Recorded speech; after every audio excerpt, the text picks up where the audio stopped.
내일 에이펙 통상장관회의를 계기로 안덕근 산업통상자원부 장관과 제이미슨 그리어 미국 무역대표부 대표가 만나 한미 관세 협상 중간 점검에 나설 예정입니다. 트럼프 2기 행정부 관세 폭탄 등이 이어지며 국책연구기관인 KDI에서 우리나라 올해 경제 성장률 전망치를 0%대로 대폭 하향 수정했는데요. 관련 내용에 대해서 염승환 LS증권 이사와 함께 이야기 나눠보도록 하겠습니다. 어서 오세요. 어서 오세요. 네, 한미 관세 협상 내일 고위급 중간 점검에 나서게 되는데 어떤 의제가 논의될까요? 일단 이제 1차 당시 이제 2+2 협상에서 이제 논의가 됐던 게 이제 조선하고 LNG하고 이제 무역 균형 요 세 가지였거든요. 그래서 할 경우 Сигнали від них у медіа поки 미국 언론들은 푸틴이 회담에 참석했다 합의에 실패할 경우 책임론에 직면하는 상황을 부담스러워했을 거란 관측을 내놓고 있습니다. 워싱턴에서 YTN 권준기입니다. 내일 에이펙 통상장관회의를 계기로 안덕근 산업통상자원부 장관과 제이미슨 그리어 미국 무역대표부 대표가 만나 한미 관세 협상 중간 점검에 나설 예정입니다. 트럼프 2기 행정부 관세 폭탄 등이 이어지며 국책연구기관인 KDI에서 우리나라 올해 경제 성장률 전망치를 0%대로 대폭 하향 수정했는데요. 관련 내용에 대해서 염승환 LS증권 이사와 함께 이야기 나눠보도록 하겠습니다. 어서 오세요. 어서 오세요. 네, 한미 관세 협상 내일 고위급 중간 점검에 나서게 되는데 어떤 의제가 논의될까요? 일단 이제 1차 당시 이제 2+2 협상에서 이제 논의가 됐던 게 이제 조선하고 LNG하고 이제 무역 균형 요 세 가지였거든요. 그래서 1차 협상에서는 어쨌든 이제 이런 부분들이 좀 이제 논의가 일부 좀 되긴 했지만 여기서 이제 이번 이제 중간 점검을 통해 가지고 실제적으로 이제 구체적으로 다음 회의 때, 그러니까 3차 회의가 되겠죠. 그때 이제 논의를 좀 본격적으로 하자는 약간의 이제 그 징검다리 역할을 좀 하는 그런 좀 회의가 되지 않을까 싶고, 그렇지만 이제 아직까지 뭐 어떤 좀 의제가 좀 이 외에 또 추가로 될지는 뭐 알려진 바는 없기 때문에 일단은 이 조선이나 LNG 무역 균형 요 세 가지가 가장 좀 중점적으로 좀 이번 이제 회담에서 좀 약간 논의가 되지 않을까 이렇게 생각을 하고 있습니다. 네. 한미가 지난 5일에 이탈리아에서 만나서 환율 관련된 정책을 논의한 것으로 전해지고 있습니다. 밤 사이에 환율이 좀 변동성이 큰 모습을 보였다고요? 네, 맞습니다. 이게 환율이 뭐 1,300원 또 밑으로 좀 떨어졌다가 예. 다시 뭐 1,400원 올라왔다가 또 지금 1,300원대로 뭐 이렇게 빠지면서 정말 요동을 치는데 이게 사실 좋은 모습은 아니죠. 환율이라는 게 좀 정상적으로 이렇게 좀 변동을 보여야 되는데 지금 너무 급변하는데 그 이유는 이제 그 지난 이제 5일 이탈리아에서 그 한미가 만나서 환율 정책을 좀 협의했다는 이제 보도가 이제 뜬 것 때문인데 사실 이제 트럼프 대통령이 계속 지금 뭐 우리나라뿐만 아니라 전 세계 이제 그러니까 미국 입장에서는 지금 무역 적자기 때문에 그걸 좀 만회하는 방법 중에 하나가 달러를 약하게 만들고 뭐 한국의 원화는 올리는 거죠. 그러니까 그런 이제 정책들을 좀 원하는 것 같은데 실제로 이걸 요구했는지는 좀 알려지지는 않았습니다. 근데 어쨌든 이런 부분들에 대한 아마 미국 측에 좀 요구가 있지 않았을까. 그렇게 만약 이게 사실이면 사실 원달러 환율은 좀 더 하락할 가능성도 있거든요. 이제 미국 측이 좀 만약에 원했던 게 사실이라면. 근데 그건 아직 우리가 알 수 없고요. 그다음에 지금 이제 스콧 베센트 재무장관이 얘기했던 건 이게 또 무역 협상의 하나의 좀 지렛대 아니냐 이런 좀 일각의 시각도 있는데 뭐 스콧 베센트 재무장관은 언급을 했습니다. 이거는 무역 협상과 또 별개의 이슈다. 그러니까 본인이 직접 다 컨트롤한다고 했기 때문에 무역 협상과 별개로 아마 또 환율 협상도 나중에 이제 펼쳐질 것 같은데 이게 우리나라만 또 해당되는지 아니면 뭐 일본이라든가 많은 국가들 아시아 뭐 주요 무역 국가들 다 해당될지는 한번 우리가 계속 그 뉴스들을 좀 확인을 해볼 필요는 있는 것 같습니다. 전 세계 경제를 흔들었던 미국과 중국의 관세 전쟁이 지금 잠시 휴전한 상황이잖아요. 그렇다면 한미 관세 협상에는 어떤 영향을 줄까요? 일단은 그래도 이제 미중 간의 갈등이 좀 계속 심할수록 사실 전 세계 뭐 이 무역 협상에는 좀 부정적으로 작용할 수밖에 없거든요. 가장 큰 줄기가 중국이기 때문에 중국과 일단 이제 90일 동안 휴전하기로 했기 때문에 이 부분은 다른 나라 이제 협상에 좀 약간 여유를 갖게 만들거든요. 그래서 일단 미국은 90일의 시간을 벌었고 근데 이제 결국 앞으로 이제 우리나라 같은 경우는 7월 8일까지 협상을 끝내야 되거든요. 네. 그때까지가 이제 관세 유예 기간이기 때문에 그러면 결국 이제 미국 입장도 그렇고 우리도 결국 이제 미국과 이제 협상 또 미국은 한국과 협상에서 조금 더 이제 진지하게 임할 가능성이 좀 높아진 거죠. 그래서 이 부분은 일단 협상 과정에선 좀 긍정적으로 작용할 것 같고요. 다만 이제 중국과의 협상, 또 한국과의 협상, 일본과의 협상은 또 의제들이 다 다를 수밖에 없기 때문에 이 부분이 직접적으로 영향을 준다기보다는 좀 간접적으로 긍정적인 영향을 줄 수 있다 이렇게 판단을 하고 있습니다. 한미 간의 그 2+2 통상협의 이후에 실무 협상이 계속해서 진행되고 있지만 좀처럼 좀 속도를 내지 못하고 있는 상황인데요.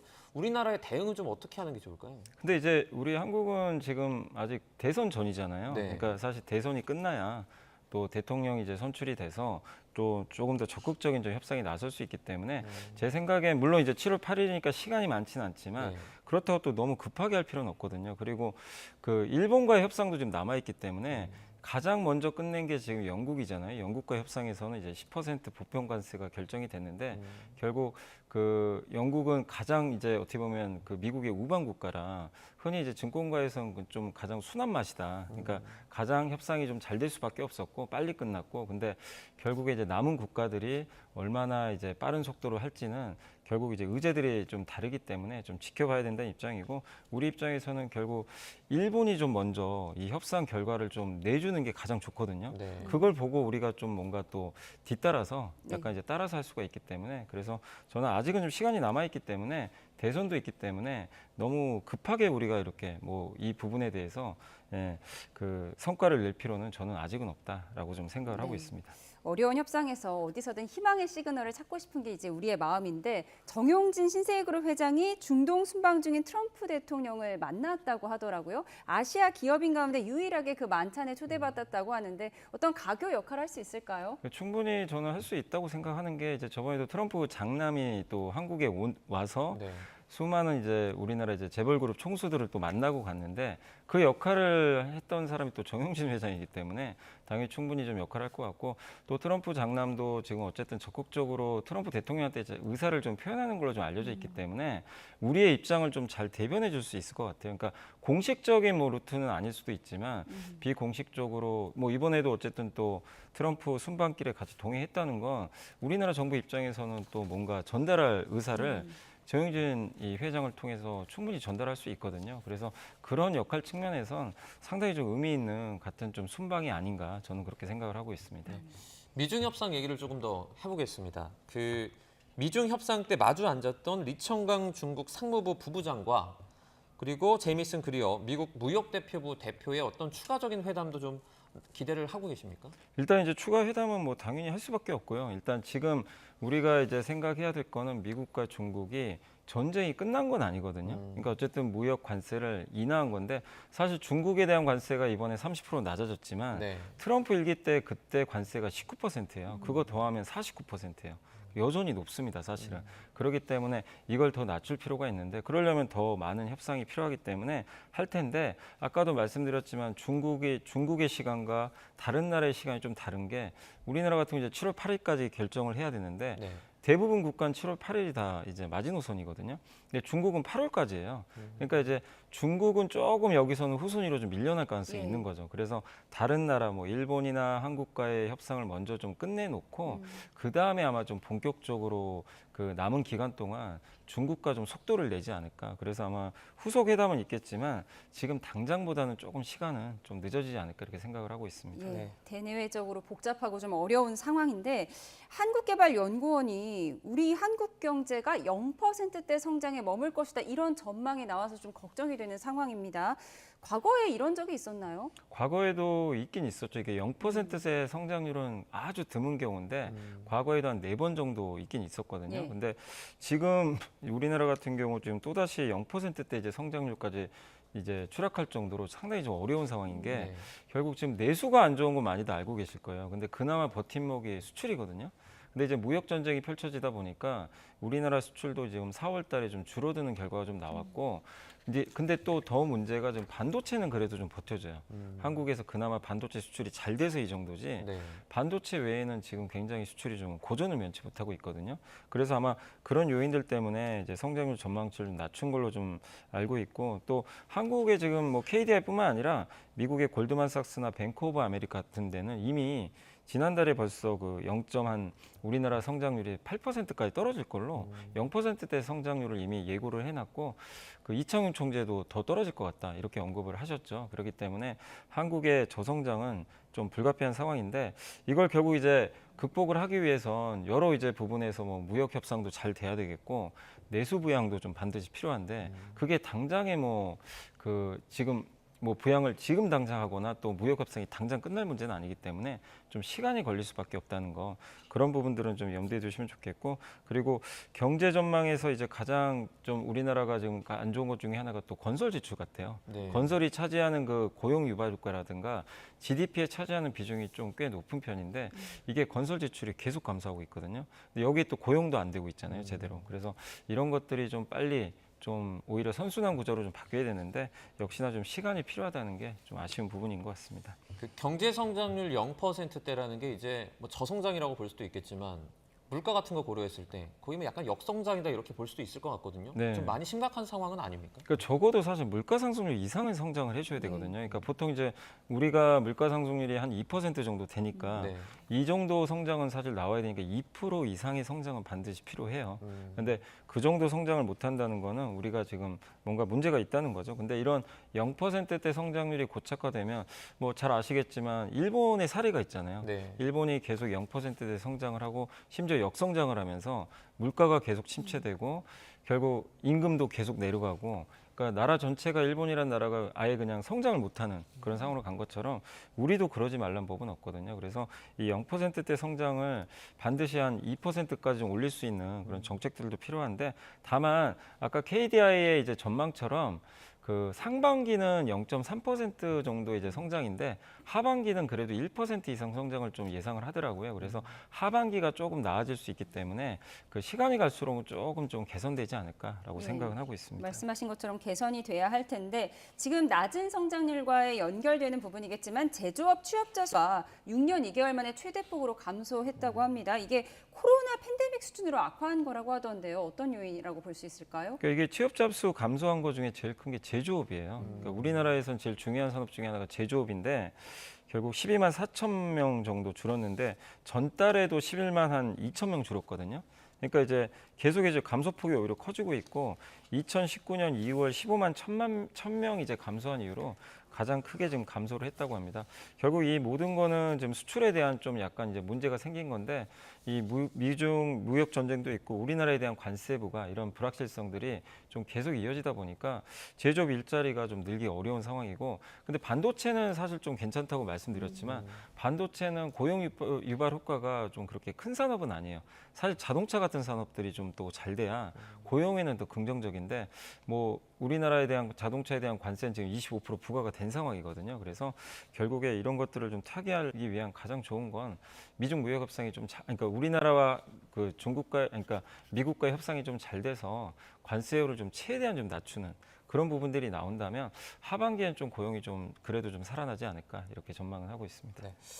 미중 관세 전쟁이 잠시 이렇게 주춤하는 모습을 보이자 뉴욕 증시라든지 아니면 뭐 비트코인, 가상화폐 이런 것들이 좀 상승하는 모습을 보여주고 있어요. 네, 맞습니다. 최근에 뭐 미국 나스닥 지수는 지금 6일 연속 올랐고요. 네. 비트코인 가격도 이제 10만 달러를 좀 넘어서 좋은 분위기인데 둘 다 이제 공통점 위험 자산이죠. 근데 이제 경제적 불확실성이 해소되니까 위험 자산에 대한 이제 매수 신호가 좀 이제 매수 심리가 좀 발동하면서 좀 강세를 좀 계속 이어가고 있는데 그리고 또 이렇게 미중 무역 전쟁이 좀 완화되니까 제일 걱정했던 게 경기 침체거든요. 미국의 경기 침체면 어떡하지 이 우려가 컸는데 그게 일단은 좀 해소가 된 거죠. 그러다 보니까 경기에 대한 또 자신감이 조금 붙으면서 미국 증시나 비트코인이 좀 좋은 흐름을 최근에 보이고 있습니다. 예, 미국 증시에 투자한 분들도 많이 있는데 미국 증시 언제까지 상승할 걸로 예상하세요? 근데 다만 이제 주가라는 건 항상 먼저 선반영을 하기 때문에 이 좋은 것들은 또 미리 다 선반영을 했거든요. 예. 근데 이제 남은 건 뭐죠? 결과물을 내야 돼요. 미국과 중국이 아니면 미국과 일본, 미국과 한국이 뭔가 좋은 결과물을 내야 되는데 그게 잘 된다면은 뭐 좋겠지만 만약에 또 잘 안 되고 이게 협상이 또 지지부진하거나 또 90일 안에 어떤 결과물도 못 내놓으면 다시 한번 이제 하반기 들어서는 또 경기 침체 이슈가 또 불거질 수밖에 없고 그러면 또 주가 지수는 또 크게 흔들릴 수 있기 때문에 지금은 저는 이제 개인적으로 봤을 때는 이미 좋은 것들은 어느 정도 선반영했고 결과물을 기다릴 시간이기 때문에 시장이 좀 정체될 가능성이 좀 상당히 높아졌다. 그렇기 때문에 저는 더 오르는 것보다는 여기서는 좀 지지부진한 장세가 이어지지 않을까라고 생각을 하고 있습니다. 네. 우려의 목소리도 있습니다. 필립 제퍼슨 미국 연방준비제도 부의장이 그러니까 이렇게 완화된 관세 수준이더라도 일단 관세가 좀 올라가기 때문에 이런 것들이 뭐 물가를 끌어올릴 가능성이 있다. 이렇게 우려를 좀 했어요. 네, 맞는 말씀인 게 왜냐하면 지금 관세가 기존에는 중국만 부과됐잖아요. 네. 미국 입장에서. 근데 지금 전 세계에 다 보편 관세 10%가 일단 부과가 됐어요. 없던 관세니까. 그럼 당연히 물가는 오를 수밖에 없고 이걸 기업들이 다 떠안으면 물가 안 오를 수도 있어요. 기업이 이제 근데 문제는 그렇게 되면 기업들이 손실이 커지게 됩니다. 그러니까 누구 한쪽은 이거를 감당을 해야 되는데 소비자한테 넘길 거냐, 기업이 감당할 거냐 이런 부분인데 대부분의 기업들은 그때 설문조사를 이제 지난달에 한 걸 보니까 네. 가격 전거 하겠다고 얘기를 했어요. 그러면 당연히 소비자 물가 오르겠죠. 그러니까 네. 이제 이번에 그 연준 위원들도 계속 얘기를 반복적으로 똑같이 하는 게 결국 이 관세 때문에 물가 오를 수밖에 없는 것 같다. 그렇기 때문에 아직은 안심할 수 없고 네. 계속 우리가 데이터를 좀 물가 데이터나 이 경제 데이터를 면밀히 들여다보고 좀 판단을 해야 된다. 그래서 이번에 어쨌든 미중 관세 협상이 잘 된 건 있지만 아직은 방심해서 안 된다라는 그런 메시지로 생각하시면 좋을 것 같습니다. 근데 트럼프 대통령은 계속해서 금리 인하를 압박하고 있잖아요. 지금 연준 내에서도 의견이 엇갈린다고 하는데요. 어떻게 전망하세요? 그러니까 연준 내에서도 지금 약간 소수 의견은 아니 뭐 물가 안 오를 거다. 이제 관세 때문에 물가 오르는 거 일시적이라는 의견도 있어요. 근데 물론 이건 좀 소수 의견이고 근데 트럼프 대통령은 지금 압박을 하는 게 어쨌든 최근에 물가 데이터 낮게 나오고 있거든요. 그래서 이거 봐라. 내가 지금 어떤 정책을 해서 물가 낮아지지 않았냐. 특히 유가 떨어진 걸 되게 본인 스스로 자화자찬 좀 하고 있어요. 그러니까 당연히 낮춰라 이렇게 압박을 하는데 연준 의장의 생각은 전혀 다릅니다. 연준 의장은 아직은 좀 반영이 안 됐기 때문에 물가라든가 하반기까지는 봐야 된다. 그래서 아직까지는 연준 내에서는 금리 인하에 대해서는 좀 신중한 그런 입장으로 보시는 게 좋을 것 같습니다. 네, 알겠습니다. 경제 전반적인 내용들 살펴봤습니다. 염승환 LS증권 이사와 함께 이야기 나눴습니다. 고맙습니다. 고맙습니다.